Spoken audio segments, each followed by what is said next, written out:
Future said get a money counter, but he is not your savior. Mr. Morale, give me high five. 2 times cynical defendant, judging my life. Backpedaler, what they say, do the cha-cha. I'ma stand on it, 6'5", from 5'5", true to A to Z. Ayy, show me you real, show me that you bleed. Ayy, crackers. I seen niggas arguing about who's blacker. Millie, are you happy for me? Smell on my face, but are you happy for me? Yeah, I'm on the way. Are you happy for me? How's it going, y'all? It's your boy, Raymond, back up in here with another review video, and it's here. It's here. It's been 5 years. I was in high school the last time this man dropped an album. I'm old as fuck. We're of course talking about Kendrick Lamar, the living legend, and his new album, and it's called Mr. Morale and the Big Steppers. To say that I've been waiting for this album for a long time would be an understatement.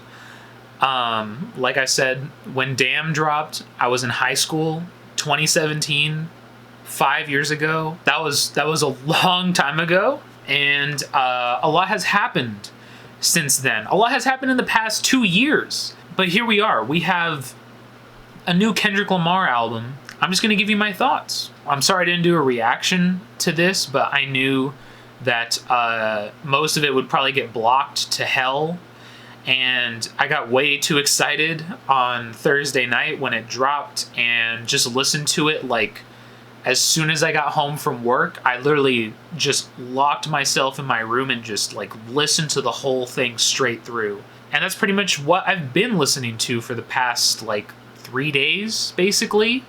Along with the Smile album, which that review is already out. The way that I always looked at it was that To Pimp a Butterfly was essentially like, that was like the thesis, you know, that was Kendrick's manifesto on the world, basically, which of course was layered and covered over top of these beautiful, insanely groovy, jazz-inspired instrumentals, all of this really incredible funk production that came from that album. You guys already know how amazing that album is, and of course it is one of my favorite albums of all time. Then we got Untitled Unmastered, which came out after that, which were the B-sides, and even those were good. Even those, that album is great. That album is actually fantastic. It's probably, I don't want to say it's like as good as To Pimp a Butterfly, but I would say it's pretty close. I would say it's incredible. You know, if T-Pap is almost like the lighter side, and then Untitled Unmastered is like everything that was a lot darker about that album was just culminated into Untitled Unmastered, essentially, in my opinion. And then Damn, just a year after Untitled Unmastered, man, we were really spoiled in high school, man. We got, when I was 15, we got To Pimp a Butterfly, and then Untitled Unmastered, and then Damn. I basically grew up in high school with this guy, and so yeah, he's been a huge part of my musical journey to this point. And to see him come back with this is just insane. Now here we are, 5 years later, with Mr. Morale and the Big Steppers. This album is insanely personal. Obviously, the first track, United in Grief, just him discussing the loss of his mother, the loss of friends and family members, him alluding to his foundations when he was a child, him alluding to a lot of the topics that he dives deeper into on the rest of the songs on the project, but this is essentially the tone setter for this album, and it's really deep and it's really personal. The instrumental here is very stark and it's very aggressive, but it also gets out of the way and lets Kendrick speak for a lot of it. There's like that really aggressive and driving drum rhythm that comes in halfway through, that essentially gives you like this pace to the track. Then these sweeping strings come in towards the end as he's saying, "I grieve different." And that's just on the first track. From there on, it's just nothing but introspection as we go into, especially on the track like Father Time. On Father Time, we get these extremely personal lyrics about Kendrick struggling with becoming a man, becoming so much like his father, and having to adapt and grow and mature from his upbringing because of his, he's got daddy issues. It's very relatable and it's very personal. And it was something that was kind of unexpected at first when I was first, listening to this, how personal and how much Kendrick is able to really share of himself in his music, and how much it surprised me how so many rappers today don't really talk about these things, and they'll get like personal, but a lot of it has to do with their relationships, and a lot of it has to do with heartbreak and stuff like that. But this is very, very, very deep for him, and you can tell that Kendrick hasn't really talked about any of this before. He's alluded to it for sure, but this is definitely really diving to the heart of how Kendrick feels, and his view of him growing up. Obviously, like he says on The Heart Part 5, all of life is perspective, and my perspective might differ from yours. And that's completely true. This is his perspective on the world. There's a lot of really heavy, dense topics about society on this album. So you've got We Cry Together, which was super emotional and super tense to listen to. Just this conversation going back and forth, this argument between a couple, and just like the toxicity of it, and how much you're actually able to relate and to see that in normal day. It sounded almost too realistic, as if this could have just literally happened like the other day, basically. N95, which is a really interesting double entendre to, take off the mask, take off all of the fake jewelry, take off all of the fake persona, and what do you have, essentially? That's what that track, that's what I essentially got from that track, is like,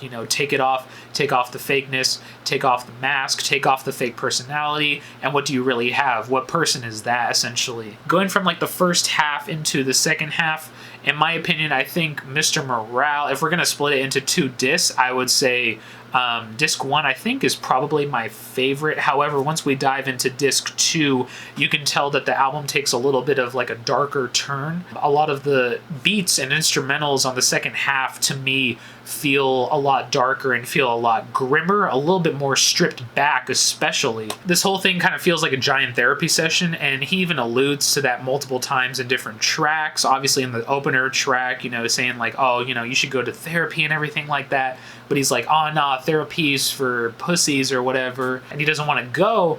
But, that's what this whole track is just him letting his thoughts out and how he feels in his past and his emotional baggage that he carries with him that we never really got from like To Pimp a Butterfly or Damn or Good Kid, Mad City. As we dive into the second disc, you've got Count Me Out, which is essentially just him, sort of complaining about how he feels left out of the conversation a lot of the time, even though he's been gone for so long. You go all the way, and then you get to Savior, which is one of my favorite tracks, if not my favorite, off of the album. Obviously, the chorus, I think, kind of wraps together the album and also just the track really well together. Obviously, you've got Baby Keem on the chorus saying, "Are you happy for me? Smile on my face. Are you happy for me?" Don't lie. Give him, be truthful in what you say to him, and be truthful in how you speak and everything like that. Rather retrospective on how Kendrick views other people treating him, but also how he feels about other people whenever they lie to him, essentially. The features, which are super unexpected and came out of nowhere on this track. I mean, you have a song with Beth Gibbons. Beth Gibbons, of course, from the amazing band Portishead. Obviously, if you know anything about, me and my influences on my band Alphabet Soup, Portishead is super important to me. One of my favorite bands of all time.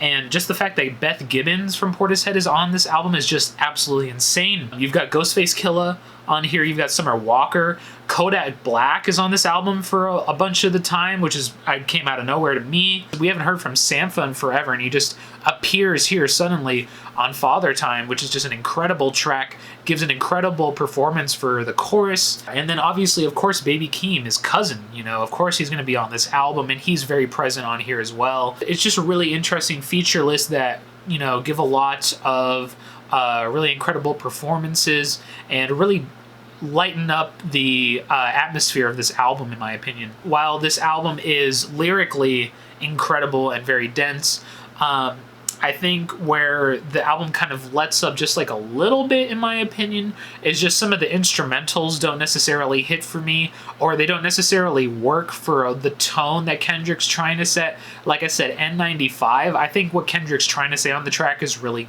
good and really interesting, but I think just like the trap instrumental and everything like that, it doesn't necessarily pull it off for me as much as I was hoping for. Silent Hill with Kodak Black, he tries to do like this Playboy Cardi impression on the chorus and everything like that, and it doesn't really work that well. I don't think it works really as well as people think it does. It's kind of corny and it's a little funny, and you know, I think I would still play it just for like the humor of it and just because of like how catchy it is, but I just don't think it really like works as Kendrick doing it. If Playboy Cardi was doing it, I think it would make a lot more sense. Or if even Kodak Black, who's on the track already, was doing the chorus, I think that would make more sense. Other than that, I don't really have too many problems with this album, to be honest. I thought it was decent and good at first, but as I was diving into it, the lyrics and as well as the catchiness of a lot of the messages that Kendrick's talking about, as well as some of the instrumentals that really stuck with me, I think I would be coming back to this a lot more now that I understand where Kendrick's coming from in a lot of these songs. And as I'm sort of, reading into the tone and into the vibe of a lot of these songs, I think I understand it more and I would come back to them more now. So for Kendrick Lamar and Mr. Morale and the Big Steppers, I think for this album, I'm going to be giving it an 8 out of 10. For some of you, that may be too high. For some of you, that may be too low. Some of you might have been expecting like a 9 or a 10, but that's just how I feel about it right now. Like I said, it's been growing on me the past few days, so maybe in like the next week, it could be like an 8.5 or a 9, who knows? But that's just where I'm at with it right now. And so, yeah, that's kind of just where my thoughts are with it right now. Figured I might as well get this out before it's too late so that just you guys have my review on it and my thoughts on it. Obviously, I know some of you are going to be commenting already on some of my thoughts and opinions on it. But, whatever you guys want to say, whatever you guys want to say about it, go ahead and drop it down in the comments down below.